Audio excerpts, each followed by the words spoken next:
before Dracula, before castles and coffins, there was a woman who found death and made it hers. Her name was Velaria, priestess, seductress, monster. She was not the first vampire, she was the second, and she was far, far worse. This is the story of how Velaria found the tomb of Sorin, the first vampire, how she drank his cursed blood, how she turned, and how the world without ever knowing her name began to bleed. If you love exploring the untold side of mythology like this video, subscribe to our channel and tap the bell so you never miss another legendary story. Chapter 1: The Whisper Beneath the Earth. In the 3rd century of man's reckoning, when the forests of Dacia were still wild and full of gods, there lived a woman unlike any other. Her name was Velaria, and she served no gods. She served silence, the moon, the blood. She was a priestess of the forgotten temple of Noapte Alba the White Knight, a sanctuary hidden deep within the mountains, where women spoke to the dead, and the dead sometimes answered. But Velaria never feared the dead. She envied them. Then the dreams began. For 13 nights she was visited by a voice neither male nor female whispering her name from beneath the soil. It did not beg. It called, and on the 13th night beneath a blood moon, Velaria woke before dawn, took a black-bladed knife, and followed the voice into the wilderness. She crossed rivers that steamed in moonlight, climbed cliffs where no bird sang, and came to a cave so old it had no name. Its mouth was ringed with human bones. Its breath was cold and sweet like the air before snowfall. Deep within, she found the tomb. A slab of obsidian, sealed in ancient sigils unreadable, except for one single word scratched in blood: Sorin. She felt her own blood stir. The voice grew louder no longer in her dreams, but in her veins. She drew her blade and cut her palm. The blood dripped onto the tomb. The sigils hissed and vanished. Slowly, the lid began to open. Inside he lay, not dead, not alive, not even sleeping. Sorin, the first vampire bound in ancient rags, skin like dried ash, lips curled into a silent scream, and on his chest resting like a tear, a single drop of blood, black as night, bright as fire. She knew it would kill her. She knew it would curse her, but she drank it anyway. Her mouth touched the blood. It slid down her throat like molten iron. She screamed not in pain but in ecstasy. She fell to the floor, her body convulsing. Her eyes rolled white. Her bones cracked and reformed. She bled from her ears, her mouth, her fingertips. And then she opened her eyes. Not gold, not red, black, like the void between stars. Chapter 2. The Forbidden Blood. When Velaria drank the blood of Sorin, she did not die. She did not become a monster. She became something worse. She became a mirror that reflected death, lust, and power back at the world. For 13 nights she suffered. She awoke alone in the cold silence of the cave, her body drenched in blood, sweat, and something older than either. Her limbs ached as though they had been broken and reassembled by a god with trembling hands. Her nails had become sharp. Her skin was cold and pale, unable to feel the warmth of the sun, though she could no longer recall what sunlight truly felt like. She felt no hunger for food, no thirst for water, only a longing deeper than breath, a need for blood. Not merely to drink, but to absorb, to feel, to know. That first night she followed the scent of life into the forest. There, beneath the twisted roots of a dying elm, lay a wounded wolf caught in a hunter's trap.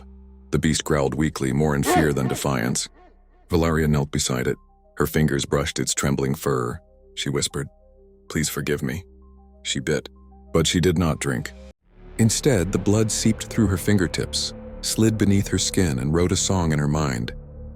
She saw the creature's final moments, the iron teeth of the trap, the snow, the slow fade of its heartbeat. Then the wolf stilled. Its body cracked, curled in on itself, and turned to ash. The blood did not only feed her, it spoke to her, and Velaria listened. Each night the changes deepened. She could see the heat behind walls, hear the breath of birds asleep in trees, feel heartbeats pulsing through the air like music. She returned to the temple of Noapte Alba, once sacred, now empty. The wind whispered through shattered glass, and the moonlight lay pale on the altar stones. The other priestesses saw it first in her eyes. Not human, not divine, just hungry.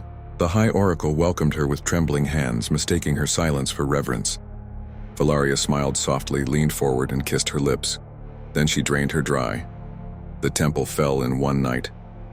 She did not feed on them all. Some she seduced.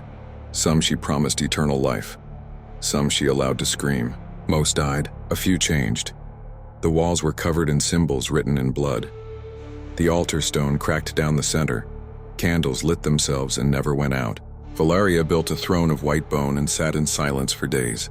She wore the robes of the high priestess stained in red and began to call to the outside world. Men came first, nobles, thieves, knights. They arrived claiming to have seen her in their dreams.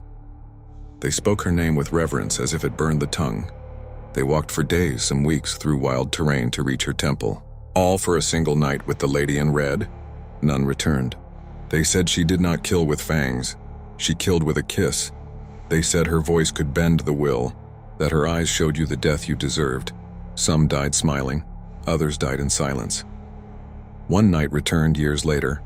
His armor rusted, his eyes torn from their sockets, and no shadow beneath his feet. He carved a single word into a village church door before crumbling to dust. Velaria. As the centuries passed, she learned to shape blood like clay. She could pull it from the air, from the soil, from the memory of death itself. She shaped it into soldiers, into servants, into twisted animals. Blood-formed wolves prowled her temple. Crimson birds perched on the walls, unmoving but alive. She created children from it, not true life but memories. Shadows that moved when she wept. They danced in the corners of her eyes and faded when touched by fire. But none of it filled her. None of it satisfied the gnawing, screaming hunger that lived in her soul. That hunger had a name. Sorin, he who had given her this curse. He who had stirred her blood and vanished. He who lay silent beneath the earth while she ruled a world of whispers and ash. She returned to his tomb again and again. He never moved. Never breathed. She screamed. She cried. She struck the stone until her fists broke. Then she knelt, not in worship, but in defiance. If he would not rise, then she would rise above him. One night she offered blood from 1,000 victims. She carved a symbol into her own chest and smeared it across the tomb. Her pulse slowed to silence. The cavern darkened. Then a whisper came. One word, daughter. She did not cry. She did not fall. She laughed. For the first time in centuries, she laughed not as a priestess, not as a vampire, but as a goddess. She left Sorin's tomb and sealed it shut with a curse that no spell could break. She would not wait for him any longer. Let him sleep. The world would remember her name now, not as second, but as Velaria, the first queen of blood. Chapter 3. The Crimson Awakening. Velaria walked away from Sorin's tomb with the weight of silence behind her and the roar of destiny before her. The caves closed. The stone sealed. The past forgotten. What stirred inside her was no longer hunger, it was purpose. The blood did not simply sustain her anymore. It answered her. It had a voice of its own now, and it spoke through every drop she touched. With time, she learned how to shape it, not only into beasts and weapons, but into will. She began with the villagers. They came to her temple not out of fear, but fascination. They had heard of a red priestess who never aged, who whispered in dreams and walked barefoot through snow. The brave ones came hoping for blessings. The foolish ones came hoping for pleasure. They left with their veins empty. Each death taught her something. Each soul she drank gave her glimpses, memories, feelings. Fragments of things they loved, hated, and feared. She didn't just feed. She studied. Velaria became more than a vampire. She became an engine of learning, building herself from the minds and desires of the mortals she devoured. The more she consumed, the more she understood the world. But she also understood that the world feared gods more than monsters, and so she became both. She built shrines of bone and iron in the woods surrounding her temple. Villagers began to offer their own blood willingly, just a drop on crimson cloths tied to the branches of trees. They believed Velaria could cure disease, grant visions, protect crops. When one family's daughter fell ill, they brought her to Velaria in desperation. Velaria touched the girl's forehead, whispered a lullaby older than language, and drained her while her parents bowed outside. The next morning, they found their daughter's bed full of rose petals soaked in blood. Her sickness was gone, her body missing, and they declared it a miracle. The cult of the Crimson Veil was born. It spread quietly like a shadow beneath every village. At first it was just whispered prayers. Then it became hidden altars, carved marks behind doors, offerings beneath full moons. Eventually, it became people masked, cloaked, pale-eyed servants who obeyed only one voice: Valaria's. They wore robes dipped in goat's blood and burned incense made of ash and marrow. They sang without melody, danced without rhythm, and disappeared by dawn. Every member bore a single vow: to bleed without fear. Velaria did not need them. She could survive forever without worship. But worship is not about survival. It is about power. And she desired power more than anything. Over the years, she created new rituals, twisting the old rites of the White Knight Temple into something darker. She taught her followers how to spill blood the way a musician plays an instrument. Every cut, every drip, became sacred. She gave them symbols to tattoo into their skin, sigils that bound their blood to hers. Through them, she could see. Through them, she could speak. Velaria watched empires rise and fall from her mountain. She watched kings burn witches and priests hang healers. She laughed when they claimed to serve light. She laughed harder when they fell to darkness, because she was the darkness they never knew existed. But even as centuries passed and her legend grew, Velaria began to sense something else in the air. A shift, a disturbance in the blood. It was not Sorin, it was something else, something younger but not weaker. Mortals had begun to create their own monsters, plagues, armies, machines, steel that sang when it killed. They no longer feared gods. They feared each other, and so Velaria decided it was time to walk among them once more. She left her ruined temple one winter night, wearing a cloak of stitched human skin and a crown made from the jawbones of her dead lovers. The snow melted beneath her feet. The trees leaned away. She entered the nearest town unannounced. They were celebrating something: an eclipse, a harvest, a child's birth. She didn't care. She walked into the tavern. The music stopped. No one recognized her, yet all eyes turned. She smiled, a warm, beautiful smile. Then she whispered, "Which of you wants to live forever?"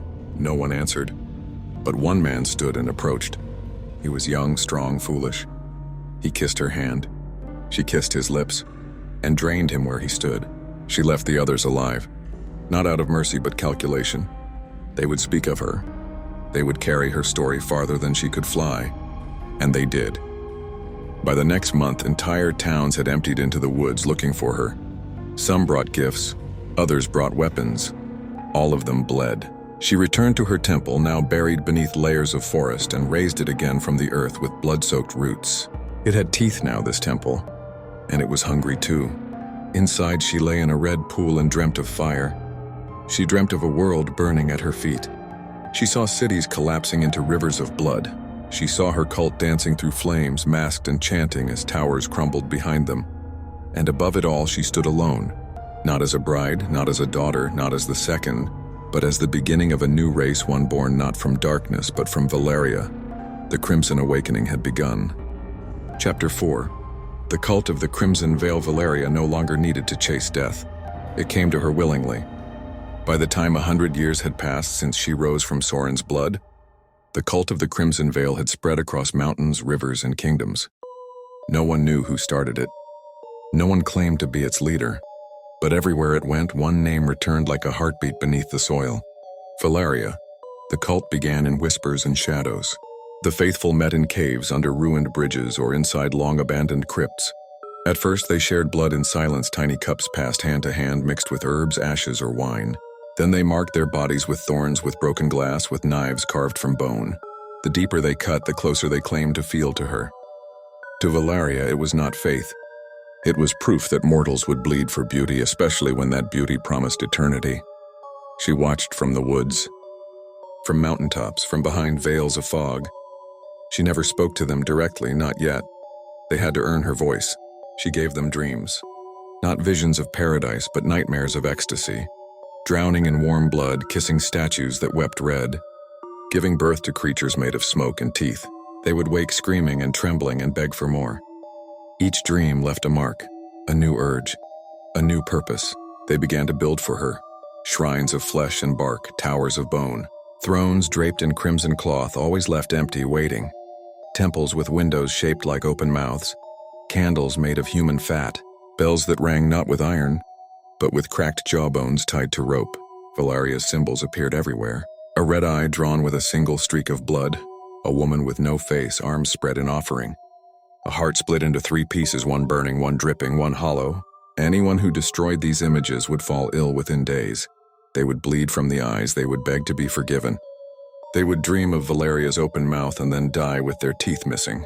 By then, the cult had split into 2 branches, the Silent Veil and the Crimson Veil. The Silent Veil lived among mortals and disguised merchants, servants, teachers, even priests. They marked their loyalty with silence. They removed their tongues, sewed their lips shut, or took vows to never speak again. They existed only to spread her influence quietly. The Crimson Veil did not hide. They were warriors, ritualists, collectors of blood. They wore red masks carved from wood, stained with blood, and they danced naked in graveyards under the moon. They painted their homes red. They tattooed their bodies with verses from dreams no one else remembered.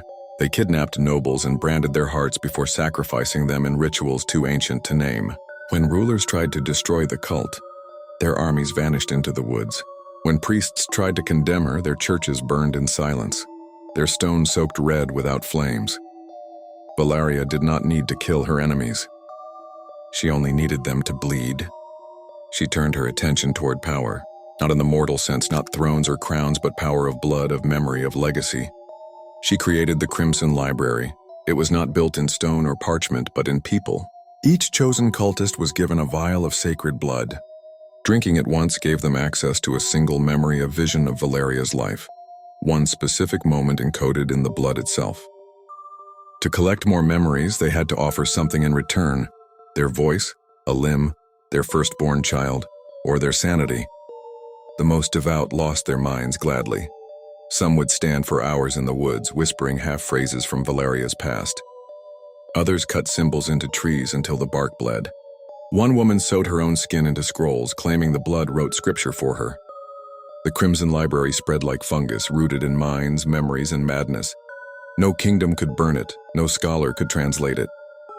It was alive, it changed daily, and it grew with every sacrifice. Still, Velaria remained unseen. She had become more myth than creature.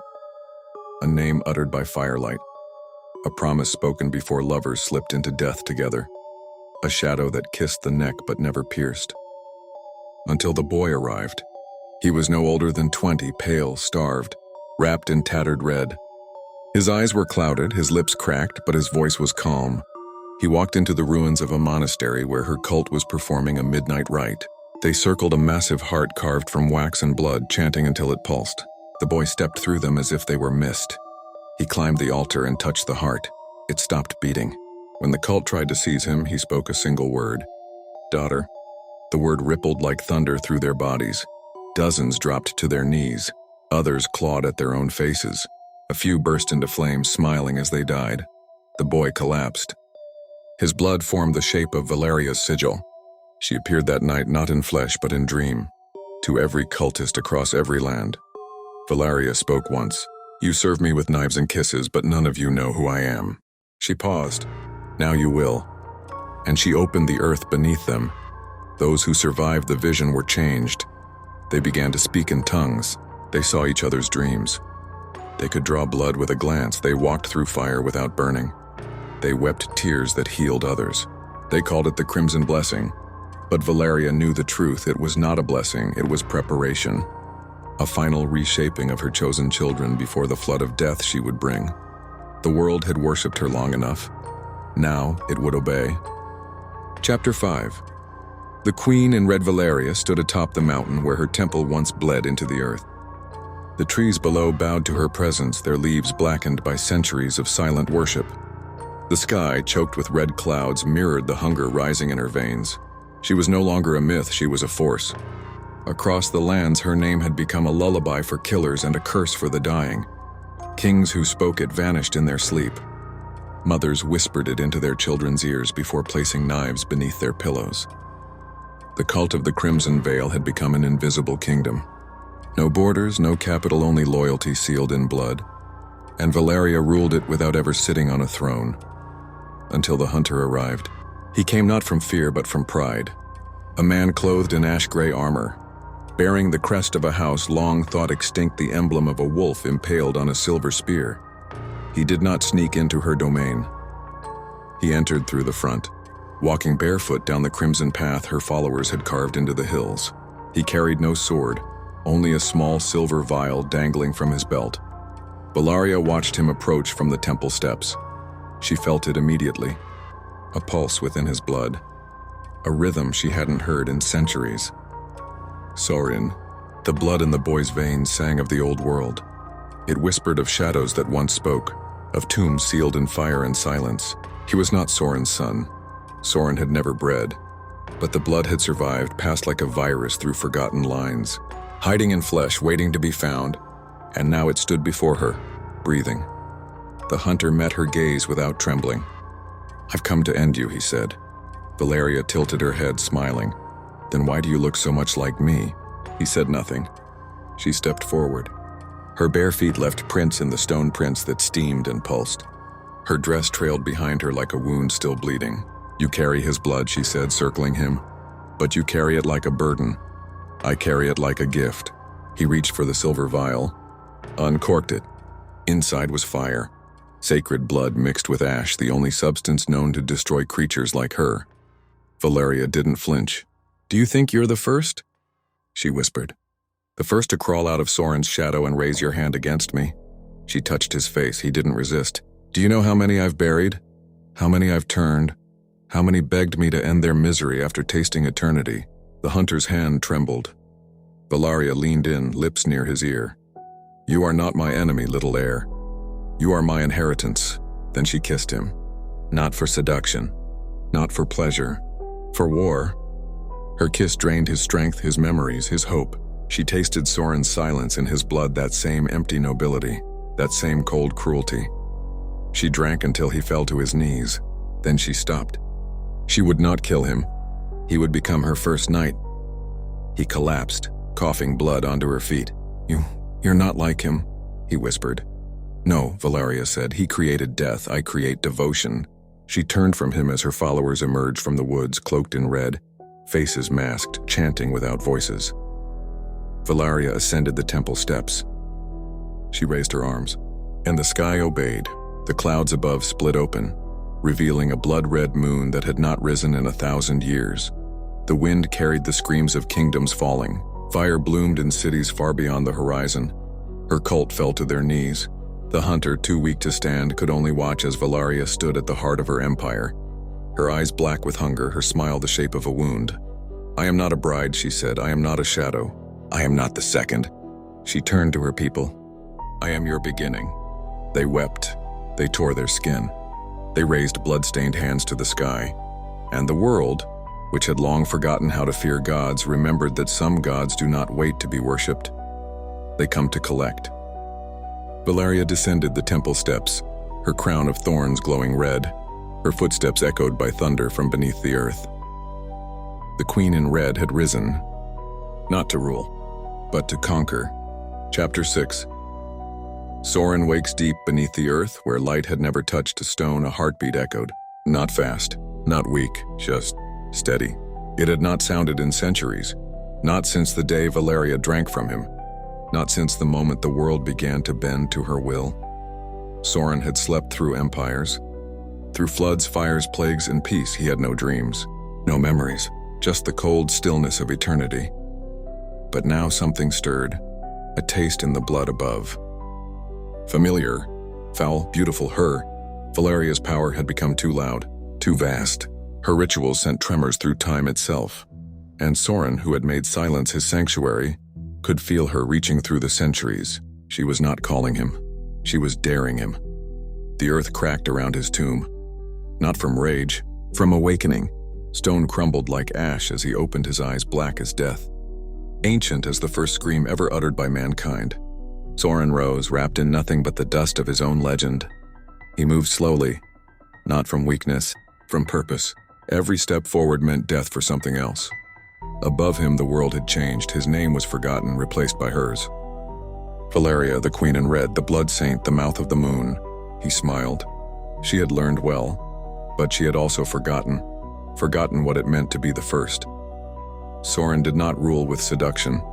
He ruled with silence, with the cold grip of inevitability. with the understanding that vampires were not gods to be worshipped.